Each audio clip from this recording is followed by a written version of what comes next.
어제 제가 전도를 나가가지고 느낀 게 있습니다. 새삼 느낀 게 뭐냐 하니까 평소에 우리가 만나는 사람한테 자연스럽게 예수 믿으십니까? 하는 이 물음이 정말 중요하구나.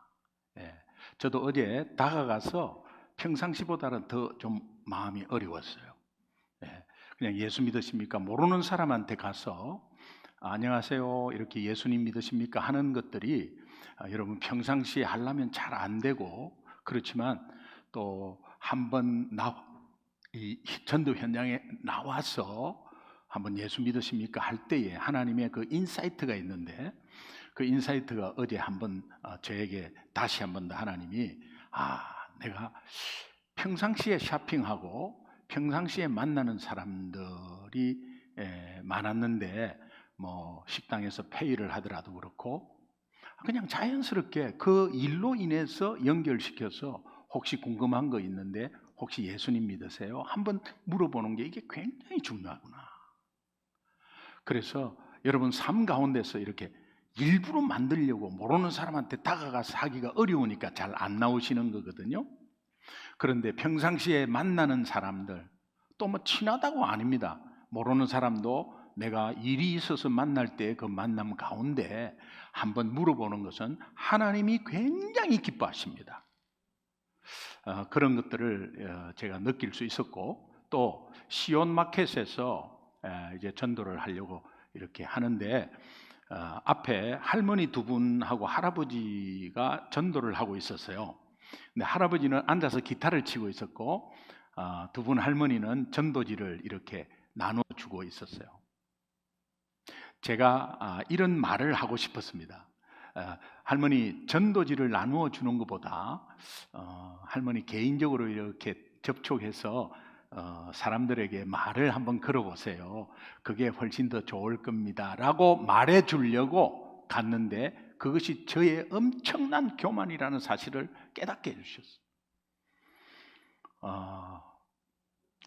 전도하시는데 너무 수고하십니다. 너무 감사해요. 교회 어떻게 되십니까? 두 분이 권사님이세요. 앉아서 기타 치는 분은 은퇴 장로님이세요. 84세, 85세, 84세.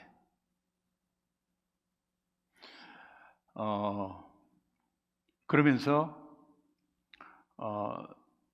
37년을 해왔대요.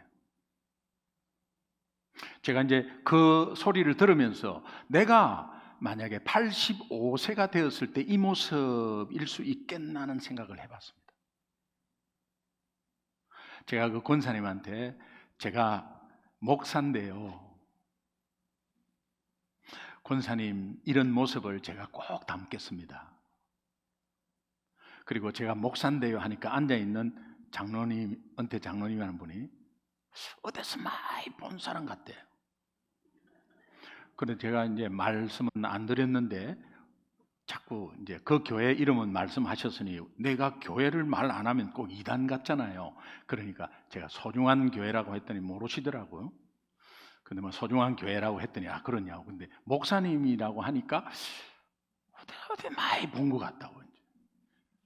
그러면서 제가 이제 격려하고 제가 잠깐 기도해 드려도 되겠냐 하니까 감사하다고 그래 이제 기도했습니다. 그랬더니 갑자기 그 85세 되신 권사님이 막 우시는 거야. 근데 권사님이 왜 우세요 하니까 자기 37년 동안에 기독교인이 와서 수고한다는 말 처음이었고, 목사님이 오셔서 전도하는데 이렇게 축복 기도해 주신 게 처음이라는 거예요.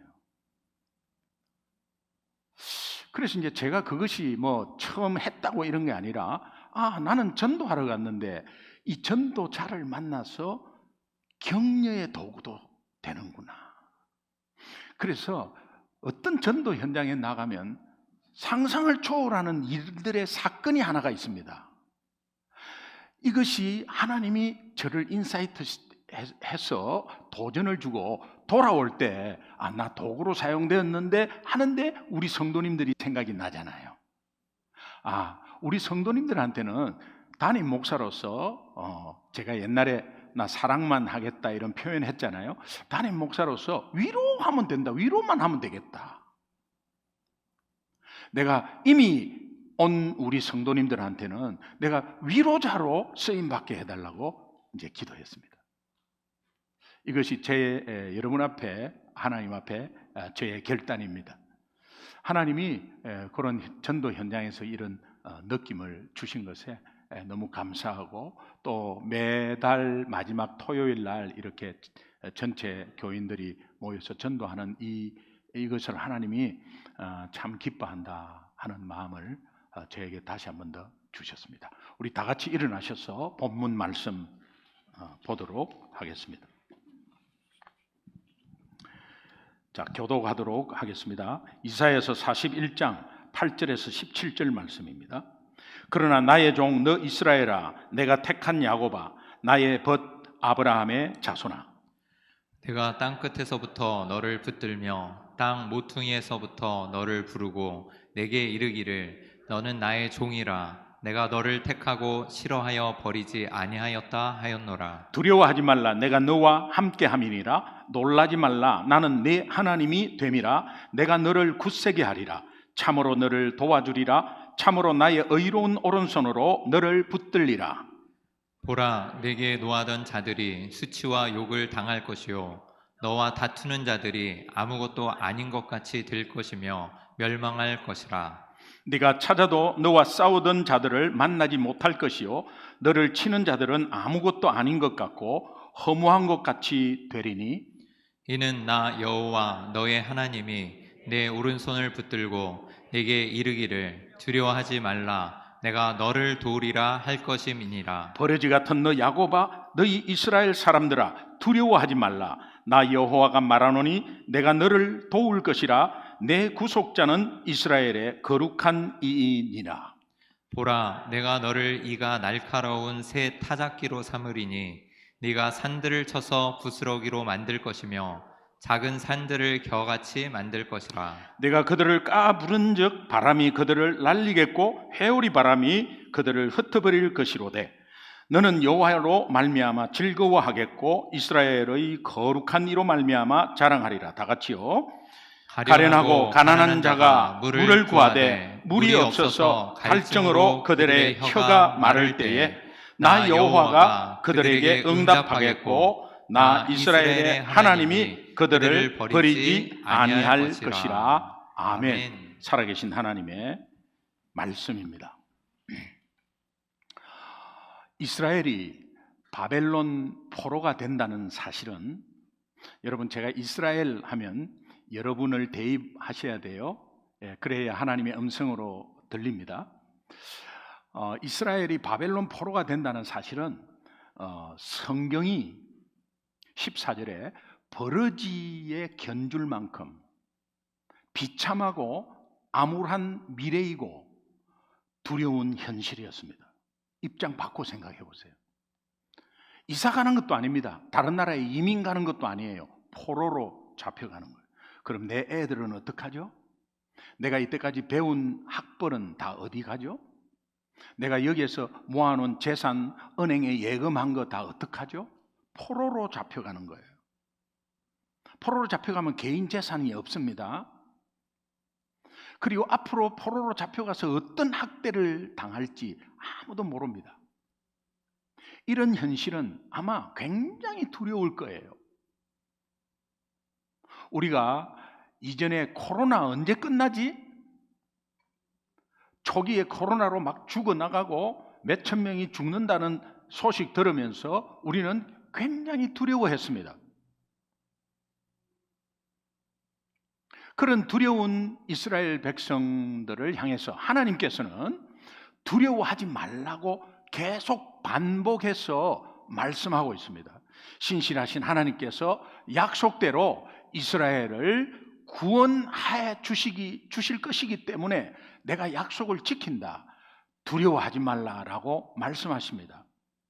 이스라엘은 하나님의 종으로서 세상 권세 아래 놓일 존재가 아닙니다. 이스라엘은 다른 누구의 소유도 될 수가 없습니다.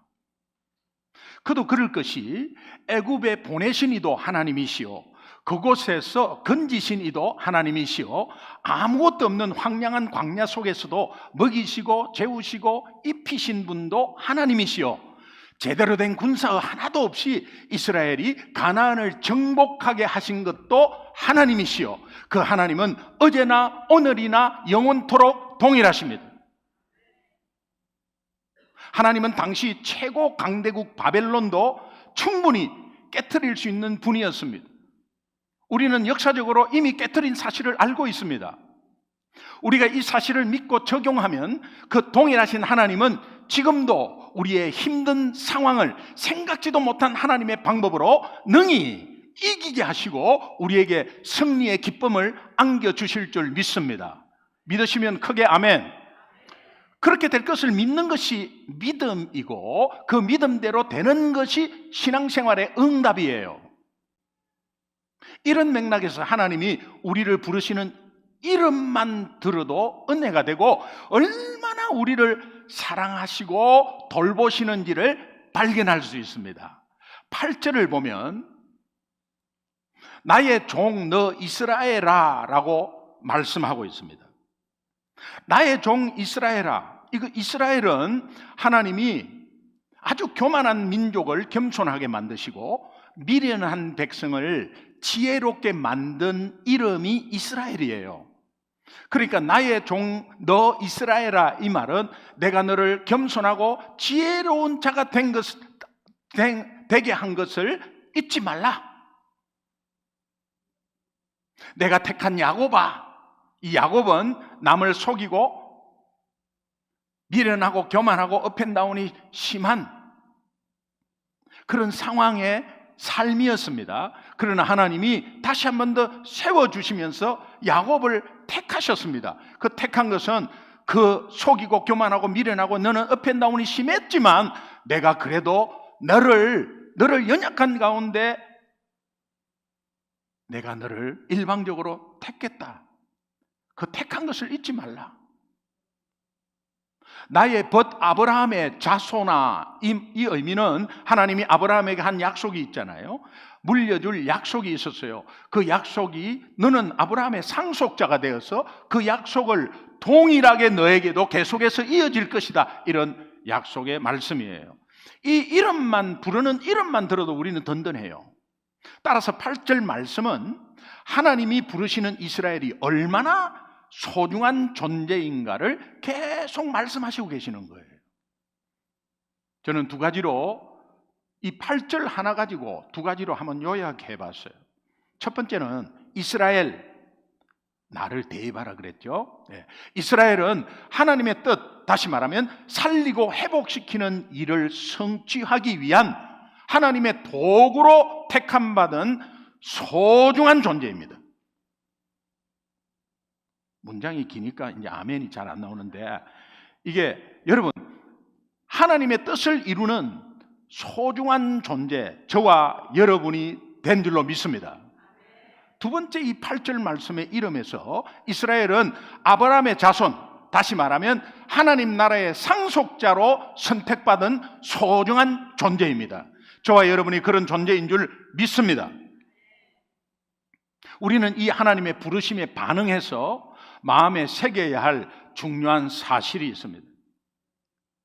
이것을 저는 세 가지로 본문 말씀에서 요약을 해봤습니다. 굉장히 심플합니다. 첫 번째는 나는 하나님의 종이라는 거예요. 우리 신앙생활에서 가장 중요한데 가장 놓치기 쉬운 거예요. 저와 여러분은 하나님의 종이에요. 죄의 종이 아닙니다. 물질의 종이 아니에요. 일의 종이 아니에요. 제가 지금 이 말씀 왜 하는 겁니까? 여러분이 일의 종로로도 하고 있는 거 아니에요? 물질의 종로로도 하고 있는 거 아니에요? 여러분은 어떤 일로, 아니 사탄의 죽음의 권세의 종로로도 하고 있는 거 아니에요? 혹시? 구절을 보면 내가 땅 끝에서부터 너를 붙들어 땅 모퉁이에서부터 너를 부르고 내게 이르기를 너는 나의 종이라. 내가 너를 택하고 싫어하며 버리지 아니하였다. 싫어하며 버리지 아니하였다. 이게 무슨 말일까? 이것은 말씀에 불순종하는 것을 내가 너무 싫어해. 그런데 너는 불순종한 존재였지만 그래도 나는 너를 버리지 아니하였다. 땅 끝에서부터 붙들어 땅 모퉁이에서까지 부르며, 이것은 하나님이 땅 끝과 땅 모퉁이 같이 먼 곳에서 흩어져 있는 이스라엘을 붙들어서 부르고 있는 것인데, 오늘 우리가 적용하면 저 구석구석에 하찮은 거, 우리가 신경 쓰지 않는 부분까지도 하나님이 다 설치하면서 보호하고 있다는 사실이에요. 다시 말하면 하나님이 여전히 이스라엘과 언약 관계를 맺고 있다는 겁니다. 그 언약을 일방적으로 파기한 것은 우리인데 파기가 안 됐다는 거예요. 나는 오늘도 하나님을 뒷전하고 우상 숭배하고 돈 좋아하고 한 주 동안에 하나님 생각 별로 안 했는데, 그렇다면 하나님과 언약을 파기한 거죠. 그런데 하나님은 파기했다고 하지 않아요. 언약 관계가 무엇이죠? 하나님이 내 아버지가 되고 나는 하나님의 자녀가 되는 거. 하나님이 우리 예수 믿는 즉시 그렇게 만드셨어요.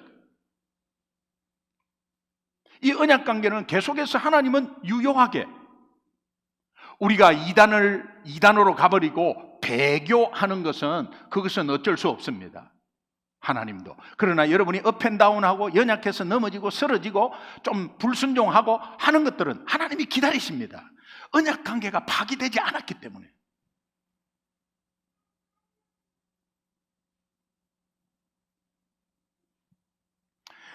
그래서 나는 하나님의 종이다. 이것이 두 가지로 딱 요약하면은, 첫 번째는 내 삶의 주인이 하나님이 아니라, 내가 아니라 누구? 하나님입니다.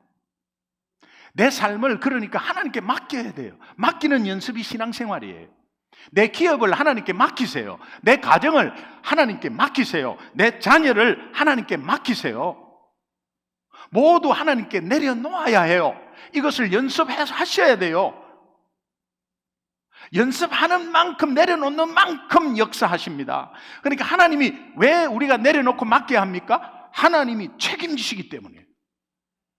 그래서 여러분의 모든 이야기의 주어는 내가, 내 자녀가 하는 것이 아니라 하나님이 나를 통해서, 늘 말씀드렸죠. 하나님이 내 가정을 통해서, 하나님이 내 자녀를 통해서, 하나님이 우리 교회를 통해서. 나는 하나님의 종이다. 두 번째 핵심 요약은 하나님의 말씀에 순종하는 것입니다. 하나님의 종이면 그 종은 주인의 말에 순종해야죠. 그럼 순종하려면 어떻게 해야 되냐? 먼저 주인의 말을 들어야 되죠. 주인이 무엇을 말하는지를 알아야 순종하죠. 주인의 말씀을 들을 수밖에 없는데, 우리는 주인의 말씀을 듣는 것은 매일매일 말씀을 묵상하는 거예요. Quiet time, QT 매일 하셔야 돼요. 일주일에 3번, 4번 아니에요. 매일 하셔야 돼요. 하나님이 매일 24시간 인도하는 말씀을 계속 주세요. 그래서 매일 들으면 하나님의 음성을 듣는 연습이 되는 거예요. 하나님의 말씀이 들릴 때 그것이 하나님의 음성으로 들려서 그 말씀에 순종하게 되는 거예요. 그러면 이런 약속을 합니다. 신명기 28장 2절에 보면 네가 네 하나님 여호와의 말씀을 순종하면 이 모든 복이 내게 임하여 내게 미치리니. 여러분과 저는 어떤 일을 하더라도, 무슨 상황이 오더라도 하나님의 종이라는 사실을 인식하고 적용하시기 바랍니다. 두 번째, 하나님이 우리에게 주시는 이 본문을 통해서 주시는 하나님의 음성은 하나님이 나와 함께 하신다는 거예요. 목사님, 그건 누가 몰라요? 그런데 모르는 것처럼 생활하고 있는 거거든요. 하나님이 함께 하시는데 이거 큰일 났다, 어떡하지? 하나님이 함께 하시는데, 하나님이 함께 하시는데 왜 두렵죠? 그것을 놓치고 있기 때문에요. 하나님이 함께 하시는데 내가 막 애써서 뭔가를 해야 됩니다. 왜 그렇죠? 하나님 못 믿기 때문에. 10절은 우리가 너무도 잘 아는 것이나 다 외워야 돼. 필수로 외워야 될 거예요, 저게. 다른 거 다 못 외워도 딱 10가지 외울 게 하나 있는데 그 중에 하나야. 탑 10 안에 들어가는 거예요, 저게. 10절 다 같이 시작. 두려워하지 말라. 내가 함께 놀라지 말라. 나는 내 하나님이 됨이라. 내가 너를 굳세게 하리라. 참으로 너를 도와주리라. 참으로 나의 의로운 오른손으로 너를 붙들리라. 아멘. 하나님께서 이런 약속을 하는 게서 핵심이 두려워하지 말라. 이게 핵심 단어예요. 이 구절이 오늘 본문을 통해서 우리에게 주시는 하나님의 핵심 음성이에요. 두려워하지 말라. 따라합시다. 두려워하지 말라. 두려워하지 말라. 내 삶의 두려움이 어디에서 출발합니까? 여러분 한번 곰곰이 생각해 보세요. 내 삶의 두려움이 어디서부터 출발하죠? 노후 대책이 잘 안 되어서 1년 뒤가 어떻게 될지 불안해서 이 일을 시작했는데 잘 될지 안 될지 잘 몰라서 집을 내놨는데 잘 팔리지를 않아. 이거 언제 팔릴지. 아직 변변한 직장을 잡지 못했는데 나는 언제 이런 좋은 직장을 한번 잡아보나. 내 삶을 바라보면 내가 언제까지 이런 형편으로 살아야 하는지 참 비참하네. 걱정되네. 경제적으로 너무 힘들어서 앞으로의 삶이 한심스럽고 너무 걱정되어서 내 계획대로 안 돼가네. 일이 꼬이네. 그래서 두렵습니까? 아닙니다. 지금까지 말씀드린 거 아니에요. 그것이 여러분의 두려움으로 출발했습니까? 아니에요. 착각하지 마세요. 여러분이 두려운 근본적인 이유는 하나님이 나와 함께 하심을 놓치고 있기 때문에 그래요. 심플합니다. That is simple and clear. 굉장히 심플해요. 하나님이 나와 함께 하심을 놓치고 있으면 온갖 잡생각 다 들고 온갖 눈덩이 같이 불어요. 추측하고 예측하고 혼자서 막 분석하고 하다가 밤샘 해버려요. 다시 말하면 하나님이 나와 함께 하신다는 것을 믿고 있으면 내려놓는데 이것을 잊고 아니면 모르고 있든지 아니면 알아도 머리로만 알고 있기 때문에 계속 두려워하는 거예요. 이런 우리에게 오늘 하나님이 내가 그렇게 말했는데 아직까지 두려워하나? 그렇게 말하지 않아요. 그냥 두려워하지 말라. 또 말해요. 하나님이 함께 하심을 잊어버리고 두려워하는 크리스찬의 삶을 보면 그들의 가치관이 세상 기준으로 살고 있다는 것을 발견하게 됩니다. 그럼 여러분이 지금 수정을 뭐를 해야 되는지를 아마 이제 지금 막 생각날 거예요. 내가 왜 두려워하느냐? 하나님이 함께 하심을 놓치고 있는 거구나. 그렇다면 나는 두려워하는 것에서 이렇게 가만히 보면 내 삶이 기독교 가치관이 아니고 세상 가치관으로 살고 있는 내 모습이 있네. 그런 것들을 수정하는 거예요. 거룩한 백성은, 거룩이라는 건 구별되었다는 거 아니에요? 거룩한 백성은 가치관도 믿지 않는 세상과 구별되어야 한다. 근데 똑같이 세상 기준으로 살아간다면 그 삶은 예수 믿는다 하더라도 항상 두려워할 수밖에 없어요.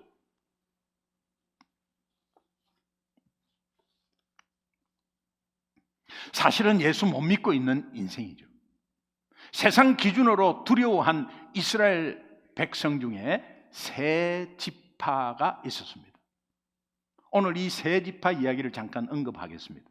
우리에게 큰 교훈과 도전을 줍니다. 하나님의 백성임에도 판단 기준이 세상 기준이 된 이 세 지파, 르우벤 지파, 갓 지파, 므낫세 반 지파. 정복 전쟁 하기 전에, 광야 40년에서 정복 전쟁 하기 전에 이제 이 세 지파에게는 요단강 건너기 전에 이미 땅을 분배합니다. 왜 분배하느냐? 광야에서 앞장서서 용감하게 앞장서서 모든 것을 다 막았기 때문에 앞장서서 진행한 지파거든요. 그러니까 세 지파에게는 땅을 먼저 분배합니다. 그리고 요단강을 건너서 여리고 성을 이제 정복하는 것부터 가나안을 정복할 때 너희들은 땅을 분배받고 가축과 여자들과 아이들은 놔두고 남자 20세 되는 사람들은 와서 함께 전쟁에 참여해라고 합니다. 그때 다 참여하게 됩니다. 이 세 지파 남자들은 같이 가나안 정복 전쟁을 참여하게 됩니다.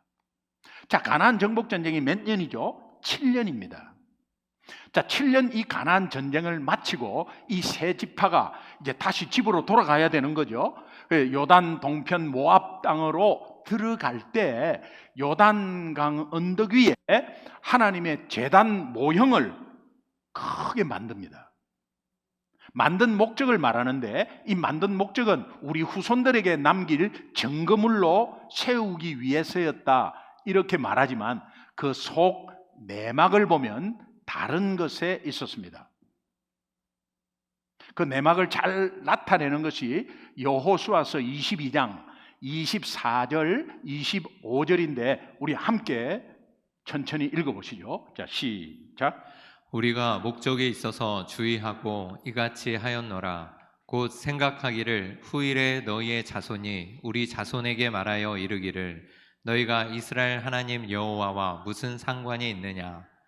너희 르우벤 자손 갓 자손아, 여호와께서 우리와 너희 사이에 요단으로 경계를 삼으셨나니 너희는 여호와께 받을 분깃이 없느니라 하여 너희의 자손이 우리 자손에게 여호와 경외하기를 그치게 할까 하여. 24절에 보면 우리가 목적이 있어서 주의하고, 이 원어를 보니까 두려워서 염려하고 그런 뜻입니다. 두려워서 염려하는데 그 염려하는 것이 25절에 막 나와 있어. 너희가 이스라엘 하나님 여호와와 무슨 상관이 있느냐고 하면 어떡하지? 저 9개 지파가 우리 세 지파를 모른 척하면은 어떡하지? 일어나지도 않은 일입니다. 너희 르우벤 자손 갓 자손이 여호와께서 우리와 너희 사이에 요단으로 경계를 삼아 놨으니까 너희는 여호와께 받을 분깃이 없느니라. 이렇게 하면 또 어떡하지? 그래서 너희의 자손이 그 9지파 가나안 땅에 있는 요단 서편의 9지파 자손이 우리 자손들에게 여호와 경외하기를 그치게 할까? 나 걱정인데? 그러면서 세우는 겁니다. 이걸 핵심적으로 딱 뽑아내면 이겁니다. 물질과 연관되어 있는 거예요. 여러분이 두려워하고요. 여러분이 모든 두려움을 이렇게 보면 현실적으로 딱 물질하고 연관되어 있어요.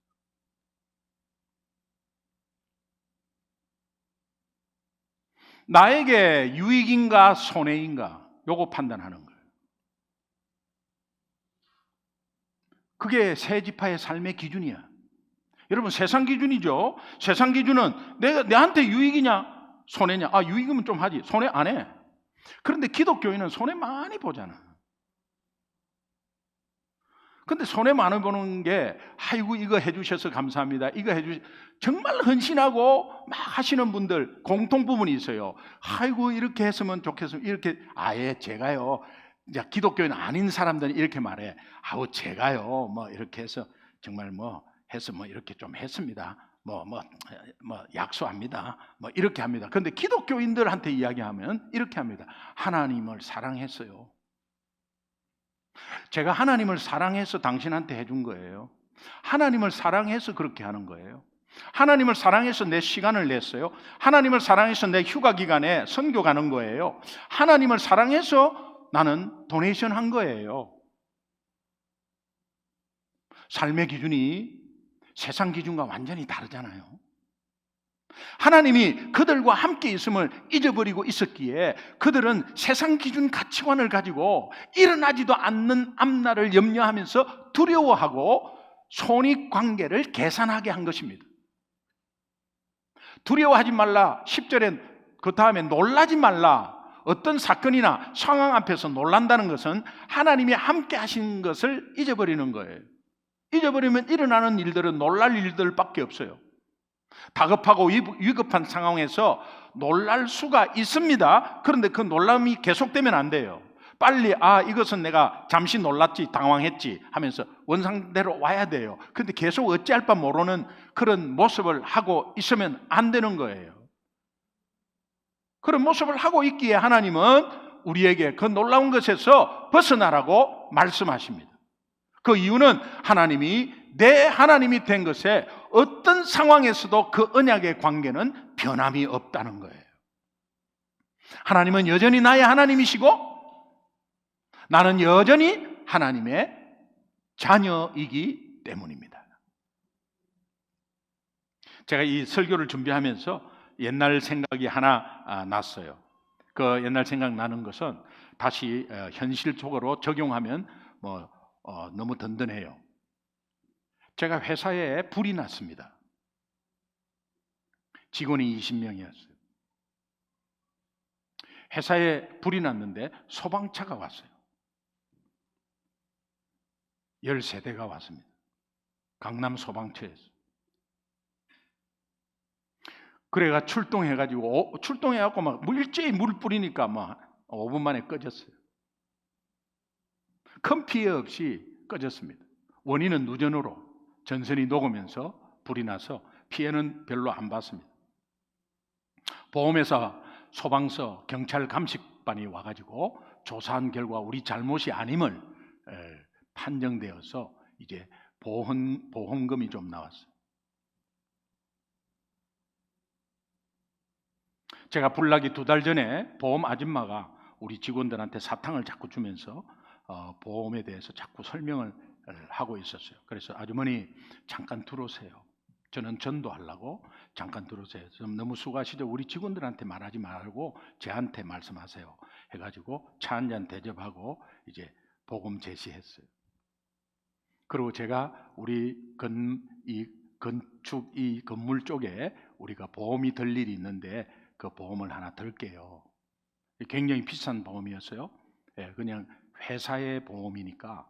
그래서 그러면 이제 제가 이야기하는 걸 그대로 다 들었어요. 그리고 우리 교회에 나오겠대요. 근데 그분이 이제 보험 들어주면 내 교회 한번 몇 번 나가지 하는 식으로 아마 처음에 시작했겠죠. 그분은 계속해서 우리 교회 이제 나오게 됐어요. 그리고 이제 2달 보험을 냈어요. 그때 직원 봉급의 한 3배 정도 그 한 달 보험료가. 그런데 이제 불이 났어요. 2달 보험금 내고 보험금을 타먹으려니까 너무 죄송하고 너무 미안했어요. 진짜. 회사에서는 의심을 하고 막 조사를 하고 저도 불러서 조사하고 그 다음에 보험 직원 조사하고 아무 이상 없었어요. 그리고 우리가 좀 더 나은 곳으로 가게 되는 계기가 됐는데 그냥 막 물이 막 계단으로 줄줄줄줄 떨어지고 할 때 그때 사람들 다 나왔냐? 그 사람만 챙겼어요. 뭐 서류가 어떻고 뭐 이런 괜찮다. 사람들이 나왔냐? 그리고 뭐 망하면 망하는 거죠. 그런데 그 모습을 보고 경험한 믿지 않는 직원이 곧바로 예수 믿는 계기가 됐습니다. 정말 하나님께서 이 기독교를 아주 반대하는 직원 하나가 예수 믿게 됐어요. 오늘 여러분과 저의 하나님이 우리에게 약속하시는 말씀 10절에 내가 너를 굳세게 하리라, 참으로 너를 도와주리라, 참으로 나의 의로운 오른손으로 너를 붙들리라. 믿으시면 크게 아멘. 여러분, 이것이 현실적으로 이루어지는 일이에요. 이 결과 나의 대적들이 어떻게 된다고 말씀하시는가? 오늘 본문 11절, 12절 함께 읽겠습니다. 같이 읽습니다. 시작. 보라, 내게 노하던 자들이 수치와 욕을 당할 것이요 너와 다투는 자들이 아무것도 아닌 것 같이 될 것이며 멸망할 것이라. 내가 찾아도 너와 싸우던 자들을 만나지 못할 것이요 너를 치는 자들은 아무것도 아닌 것 같고 허무한 것 같이 되리니. 할렐루야. 아멘. 하나님이 오늘 우리에게 들려주는, 본문을 통해서 들려주는 귀한 음성의 마지막은 하나님은 나의 구속자다. 하나님은 나의 구속자다. 13절, 14절 함께 읽겠습니다. 같이 읽습니다. 시작. 이는 나 여호와 너의 하나님이 내 오른손을 붙들고 내게 이르기를 두려워하지 말라, 내가 너를 도우리라 할 것임이니라. 버러지 같은 너 야곱아, 너희 이스라엘 사람들아, 두려워하지 말라, 나 여호와가 말하노니 내가 너를 도울 것이라. 네 구속자는 이스라엘의 거룩한 이인이라. 두려워하지 말라, 나 여호와가 말하노니 내가 너를 도울 것이라. 어떻게? 내 구속자는 이스라엘의 거룩한 이니라. 하나님이 나의 구속자를, 구속이 뭡니까? redeem. 잃어버렸던 것을 가격을 주고 도로 찾았습니다. 우리의 생명은 죄 때문에 잃어버렸어요. 그런데 하나님이 그 죄값을 치르고 그 잃어버린 생명값을 예수 피값으로 치르고 다시 한 번 더 찾았습니다. 우리는 절대 할 수 없습니다. 무기력한 존재, 아무 힘이 없는 존재로 넘어져서 주저앉아 있는 나에게 하나님은 친히 오셔서 계속해서 두려워하지 마, 두려워하지 마. 무엇이 두려워? 내가 너를 도울 것이야 약속하십니다. 단지 그 이유는 하나님이 나의 구속자 되시기 때문에. 그 구속자 하나님이 나에게 또 약속합니다. 또 약속합니다. 여러분, 하나님이 우리를 얼마나 사랑하는지 몰라요.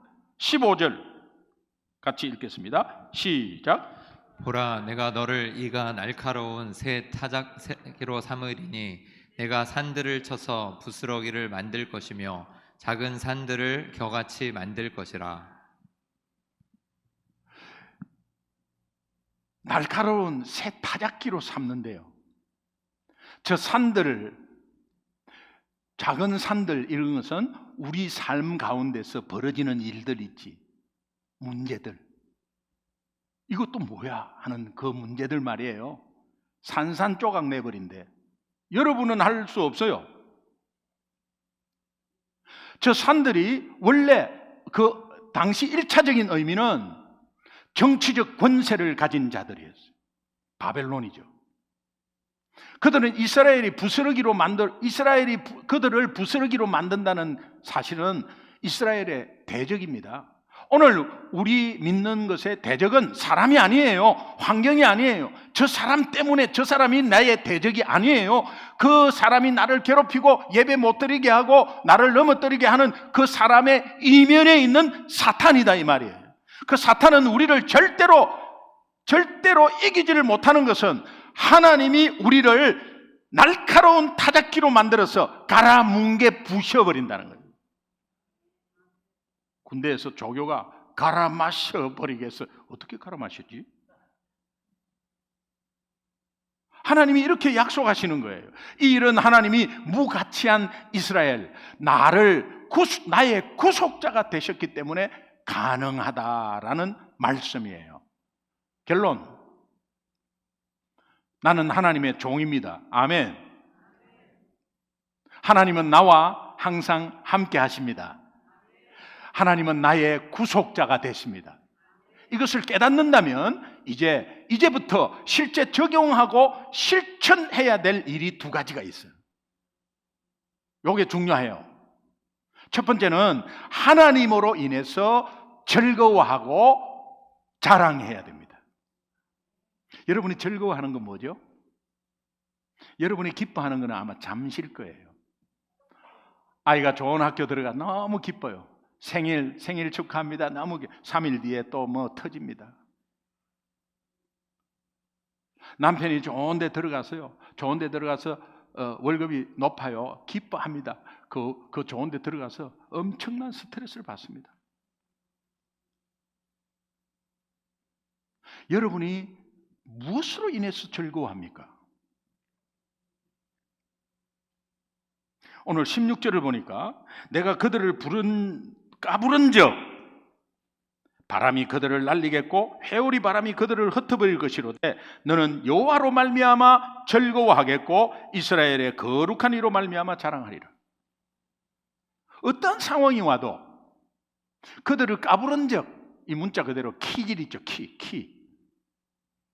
타작한 곡식을 바람이 부는 가운데서 이렇게 높이면 알곡은 두두두 그 자리에 떨어지고 껍데기는 날아가 버리는 장면을 연상케 하지 않습니까? 이스라엘을 통해서 대적의 완전한 멸망, 완전한 승리, 깨끗하게 처리하겠다, 이런 약속이에요. 자, 그렇다면 여러분 앞에 어떤 어려움과 고난이 오더라도 하나님으로 인해서 깨끗이 정리된다. 하나님, 왜 지금 당장 정리 안 돼요? 그것은 내 바람입니다. 그러나 정리되는 것에, 하나님이 하신다는 것에 여러분은 인내하고 기다리는데, 그 인내하고 기다리는 것은 참아야지 언제 올까 그런 거 아닙니다. 그저 하나님 사랑하시면 돼. 하나님 사랑하고 있으면 그냥 정리돼 있어요. 우리가 해야 될 일이에요. 그것이 곧 우리의 즐거움이요, 하나님을 즐겁게 하고 하나님을 증거하게 되는 이유가 되는 거예요. 그 즐거움의 원천은 예수 그리스도의 십자가의 대속으로 인한 구원에 있다는 것을 잊지 마시기 바랍니다. 다시 말하면 구원의 하나님으로 인해서 즐거워하고 그 구원을 주신 예수님을 자랑해야 된다. 이것이 오늘 우리 신앙생활의 핵심, 오늘 본문 결론의 두 번째, 마지막, 하나님은 어떠한 상황에서도 나를 버리지 않는다는 것을 확신해야 돼요. Why me? 왜 나한테 이런 일을 줍니까? 저 예수 안 믿는 사람은 저렇게 잘 되는데 왜 나는 이렇게 엎친 데 겹친 데 덮친 대로 왜 이렇게 어려움을 계속 주십니까? 이렇게 하면 여러분 그대로 그냥 어려운 거예요. 근데 하나님이 이런 상황 속에서도 나를 버리지 않아. 이런 상황 속에서도 나를 붙잡고 있어. 이런 상황에서도 그분의 어려운 오른손으로 나는 붙들림 받고 있어. 내가 잘못하고 실수로 이런 상황이 벌어졌다 할지라도 하나님은 선하게 인도할 거야 라는 믿음이 믿음대로 되는 것이 신앙의 응답이다, 이 말이에요. 17절 함께 읽겠습니다. 시작. 가련하고 가난한 자가 물을 구하되 물이 없어서 갈증으로 그들의 혀가 마를 때에 나 여호와가 그들에게 응답하겠고 나 이스라엘의 하나님이 그들을 버리지 아니할 것이라. 물은 생명을 보존케 하는 중요한 수단이잖아요. 물이 없어서 물을 구한다는 것은 생명 유지가 불가능한 상태에 빠졌다, 이제 그런 의미예요. 영적으로 보면 도저히 구제불능이에요. 그 상태가 하나님의 징계 아래에 있는 이스라엘에게도 해당돼요. 불순종으로 인해서 징계로 포로로 갔는데 그 포로 안에서도 깨닫지 못하고 불평하고 원망하고 있는 거예요. 우리의 잘못으로, 불순종으로 우리가 조금 잘못해서 약간 징계를 받아서 지금 현재 어려움을 당하고 있다 합시다. 그러면 그 어려움 속에서 하나님의 징계는 곧 해결돼요. 그리고 그것이 더 업그레이드 되는 굉장한 도구거든요. 그런데 이것을 다시 한 번 더 생각하지 않고 계속 거기에서 Why me? 나를 왜 이렇게 만듭니까? 라고 하면 안 된다는 거예요. 그러니 여러분, 이래나 저래나 주권자 하나님은 우리를 인도하시고 주권적으로 인도하시니 그냥 있는 상황을 받아들이면서 하나님을 바라보는 게 굉장히 중요한 거예요. 그 속에서 하나님은 이스라엘을 버리지 않았다는 것을 계속해서 약속하고 있어요. 우리가 어떤 상황에서도 어떤 어려움을 겪을지라도 하나님은 우리를 절대로 버리지 않습니다. 광야 같은 우리 인생에 친히 찾아오셔서 생수를 공급하실 때 그 생수가 바로 예수 그리스도요, 예수 그리스도를 인해서 영원한 생명을 얻게 될 것임을 오늘 약속하고 있는 거예요. 혹시 여러분이 기도해도 응답이 되지 않고 변하지 않는 환경에 눌려서 위축되어서 두려워하고 지내지는 않습니까? 분명히 기억하기 바랍니다. 하나님은 무리 없어 가련하고 가난한 자 같은 내 인생에 친히 찾아오셔서 예수 그리스도를 보내셔서 생수의 강을 내시고 사막에서 영원한 생명을 나에게 주셔서 구원을 해 주셨다는 사실이에요. 하물며 예수 믿는 여러분의 인생의 세밀한 부분까지도 돌보시고 책임져 주시는 하나님 아니겠습니까? 염려와 의심을 했던 베드로 이것을 깨닫고 이렇게 강하게 외칩니다. 베드로전서 5장 7절, 네 염려를 주께 맡겨버리라. 이는 주께서 너희를 돌보심이라. 본문에서 하나님이 약속한 핵심적인 구절이 10절이라 그랬죠. 여러분 10절 다시 한 번 더. 암송하는 마음으로. 이거는 성경 암송 구절 탑10 안에 들어가 탑5 안에 들어가는 거 이거. 네, 그러니까 여러분 다 눈을 감고 하면 안 되겠죠? 네, 다 같이 한번 같이 읽겠습니다. 시작. 두려워하지 말라. 내가 너와 함께함이라. 놀라지 말라. 나는 네 하나님이 됨이라. 내가 너를 굳세게 하리라. 참으로 너를 도와주리라. 참으로 나의 의로운 오른손으로 너를 붙들리라. 아멘. 핵심 구절이에요. 하나님이 이 약속의 말씀을 마음판에, 하나님이 주시는 말씀을 마음판에 새겨서 이번 한 주도 어떤 상황에서도 두려워하지 말고 놀라지 말고 담대히 그리고 당당하게 하나님의 권세 있는 자녀로 승리하면서 힘있게 살아가기를 주님의 이름으로 축원합니다. 아멘. 우리 함께 기도하겠습니다.